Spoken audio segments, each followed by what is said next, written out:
క్రమశిక్షణ committee chairman పై వచ్చిన complaints పరిశీలిస్తామన్నారు TPCC అధ్యక్షుడు మహేష్ కుమార్ గౌడ్. అలంపూర్ నేతలు మల్లు రవిపై ఇచ్చిన ఫిర్యాదును పరిశీలిస్తామన్నారు. మల్లు రవి క్రమశిక్షణ కమిటీ చైర్మన్ అయినప్పటికీ ఫిర్యాదులో నిజాలుంటే ఆలోచిస్తామన్నారు.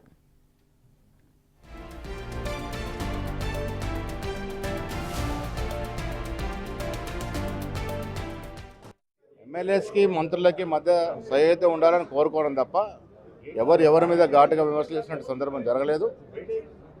ఇన్ఛార్జ్ మంత్రులు ప్లస్ ఎమ్మెల్యేస్ కోఆర్డినేషన్లో పార్టీని బలోపేతం చేయాలనేది నిర్ణయం చేయడం జరిగింది. పార్టీ కార్యక్రమాలు మునుపెప్పుడు లేని విధంగా యావత్ దేశం కూడా మన వైపు చూసే విధంగా సంక్షేమ కార్యక్రమాలు కానీ ఉచిత బస్సు మొదలుకొని ఇవాళ సన్నబియ్యాల వరకు ఇలాంటి సంక్షేమం ఏ రాష్ట్రంలో ఈ దేశంలో జరగట్లేదు.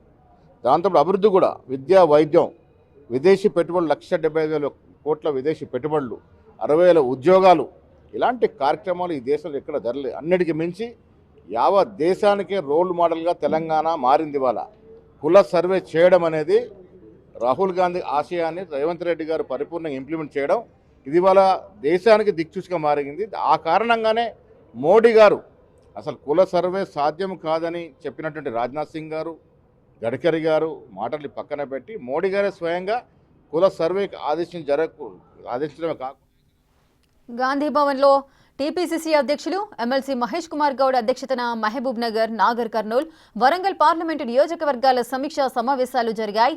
పార్టీ నిర్మాణం, ప్రభుత్వ పథకాల ప్రచారంపై విశ్లేషణ జరిగింది.